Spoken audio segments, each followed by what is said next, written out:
So a Supreme Court justice by the name of Scalia has been declared deceased, and now there's a vacancy spot that a bunch of politicians are trying to fill. Now there's a bunch of news articles that are saying that Loretta Lynch may be the next nominee that Obama picks. And if she does get picked as the nominee, we can't let her be the next Supreme Court justice. The regressive left is going to get a huge victory. And here's a video showing why.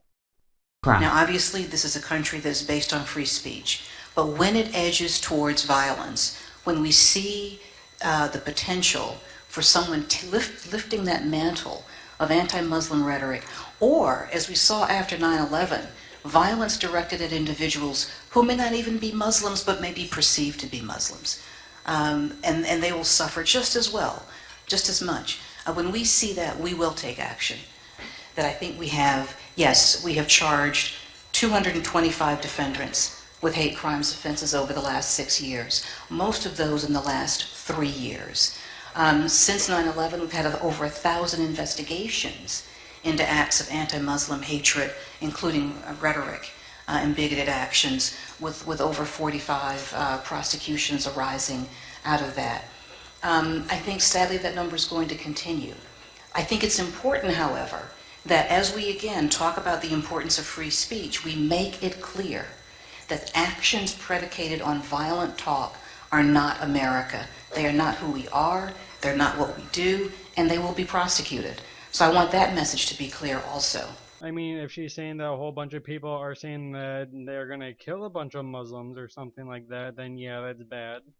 But if you're just saying that, like, I don't know, Muslims suck, then not really that big of a deal, is it? Also, hate speech, while it is frowned upon, is considered free speech. So it's protected in the First Amendment. So when she says she's going to prosecute people for anti-Muslim rhetoric, hate speech, bigotry, she's going against their First Amendment rights. But if she does become a justice, and right now it's divided evenly between conservatives and liberals, quote unquote, and let's say a Neo Sarkeesian, she has a case where someone says she sucks or some other hate speech, quote unquote again. It goes all the way up to the Supreme Court, and, you know, it's divided evenly between the four groups. One saying that hate speech is unconstitutional or isn't protected in the First Amendment, and then the other guys say that it is protected. She, from the video that we just showed, will obviously pick that it isn't protected in the First Amendment. So hate speech, is no longer free speech. So it's obvious that she shouldn't be a Supreme Court justice.